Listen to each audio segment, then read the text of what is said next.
ایک ہوٹل والا ہے, ہوٹل والا, اس کی دکان چل نہیں رہی تھی, اس نے کسی پیر سے تعویذ گنڈے لی, دکان وہ اللہ نے ویسے ہی چلانی تھی, چل گئی بھائی, کبھی نہیں چل رہی ہوتی, کبھی تھوڑے دنوں میں خود بخود چلنا شروع ہو جاتی ہے. تو اب اس کو اس کے پیر و مرشد نے کہہ دیا دکان تو چلیے مگر 10 بجے دکان بند کرنا ضروری ہے, اگر نہیں بند کی تو یہ کاروبار واپس ریورس ہو جائے گا. اب اس کے ہوٹل میں 10 بجے ٹھیک ٹھاک رش ہوتا ہے, مگر وہ پیر و مرشد کی وجہ سے کیا کر دیتا ہے, بند. مجھے کسی نے بتایا کہ اتنا رش ہوتا ہے سب کسٹمر کو چھوڑ کے نکل لیتا ہے یہ, کہ پیر صاحب نے کہا ہے کہ واپس. میں نے کہا جاہل ہے بیچارہ, فارغ آدمی, اس کو بولو کہ نہ اس پیر کے تعویذ گنڈوں سے دکان چلی ہے اور نہ 10 بجے دکان بند کرنے سے کاروبار ٹھپ ہوگا. ویسے تو شریعت کا حکم ہے کہ رات جلدی سو صبح جلدی اٹھو, اس بیس پہ اگر کر رہے ہو تو ٹھیک ہے, پیر صاحب کے کہنے پہ کرنے کی ضرورت نہیں ہے.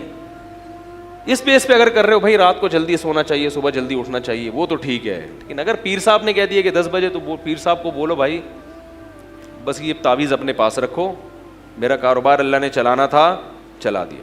کیونکہ اگر پیر صاحب کے تعویذ سے اس طرح بزنس چل رہا ہوتا تو پھر دنیا میں کوئی بے روزگار نہیں ہوتا. میں نے کہا یہ جو پیر صاحب ہیں ان کا اپنا بزنس اس تعویذ سے چل رہا ہے.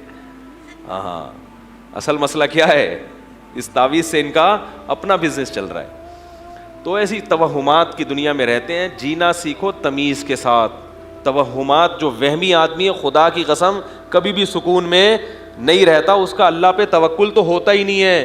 ہمیں اللہ نے حکم دیا ہم گراؤنڈ ریئلٹی کو دیکھ کے فیصلہ کریں, پھر نتیجہ کس پہ چھوڑ دیں, اللہ پہ. دکان چلے گی تو اللہ چلائے گا, نہیں چلے گی تو بھائی نہیں چلانی تو کیا ہو سکتا ہے. پھر بھی نہ چلے تو ایک طریقہ بتاتا ہوں. میرا کمپیوٹر خراب ہو گیا تھا, چل کے ہی نہیں دے رہا تھا. بڑے بڑے دکان والوں کو ان کو دکھا دیا, جو کمپیوٹر انجینئر تھے, نہیں چل کے دیا. پھر ایک صاحب آئے, انہوں نے کہا مفتی صاحب ایک حل ہے میرے پاس, چلے گا, اس کا باپ بھی چلے گا. میں نے کہا کیسے؟ کہہ رہے نیچے بیرنگ لگاؤ, دھکا دو, چلے گا. میں نے کہا یار یہ تو بڑا زبردست, پھر تو چلے گا نا, کیا خیال ہے؟ تو اگر پھر بھی نہیں چل رہا تو ایسے چلاؤ. اور اگر کوئی بزنس نہیں ہو رہا تو سونے کی دکان کھولو. یہ بھی ہمارے دوست کے ساتھ ہوا ہے. وہ کوئی بھی کاروبار کرتے تھے, دیندار آدمی تھے. بھائی اللہ نے رزق کسی کو دینا ہے کسی کو نہیں دینا, سب کا کاروبار چلنا شروع ہو جائے, غریب تو پھر رہے گا ہی نہیں نا, تو سارے زرداری بن جائیں گے بھائی. تو اللہ نے کسی کو غریب رکھنا ہے کسی کو مالدار رکھنا ہے, تو اللہ کا نظام ہے. لیتخذ بعضهم بعضا سخریا, قرآن کہتے ہیں تاکہ بعض کو خادم بنا کے رکھیں.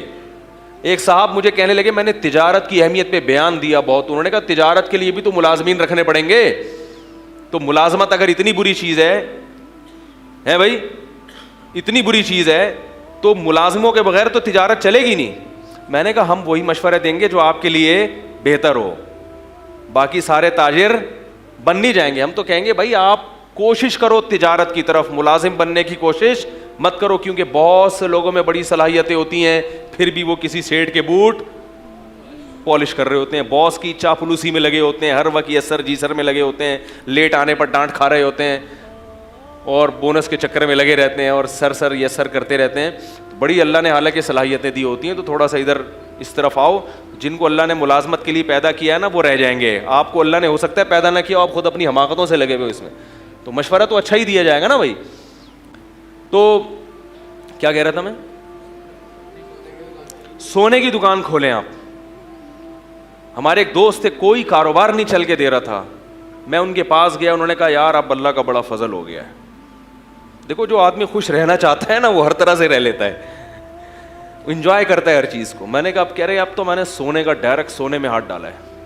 میں نے کہا آپ کا تو پاپڑ کا کام نہیں چل رہا تھا پکوڑوں کا, آپ سونے پہ کیسے آ گئے بھائی؟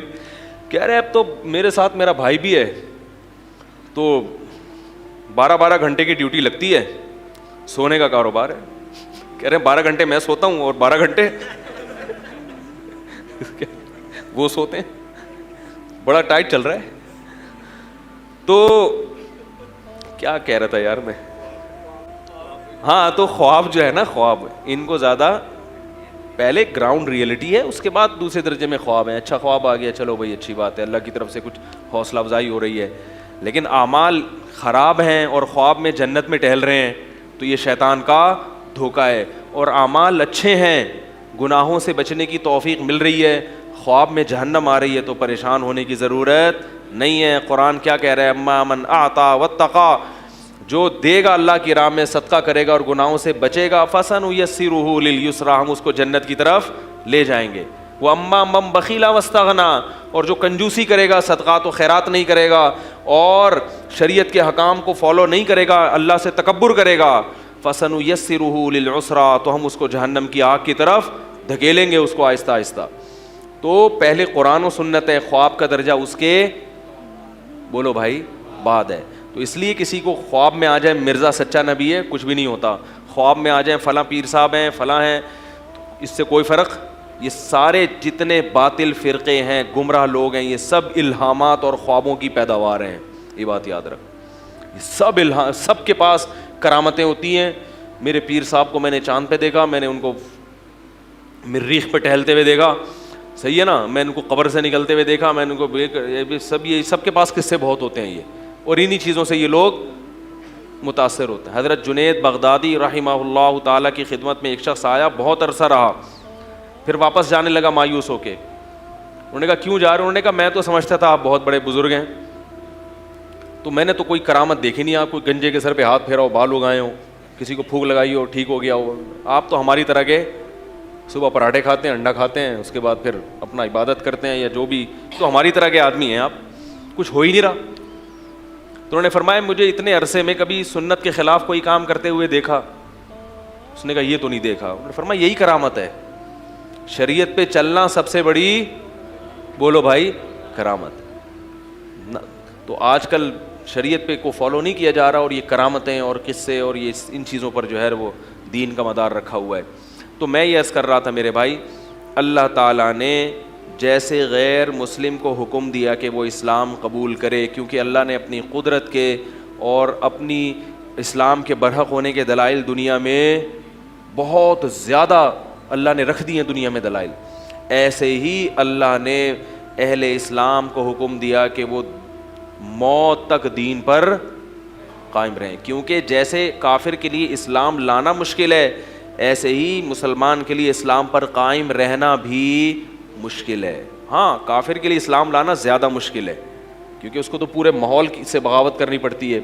مسلمان کے لیے دین پر قائم رہنا اتنا مشکل نہیں ہے, لیکن بہرحال مشکل ہے ضرور, اس لیے اللہ نے حکم دیا.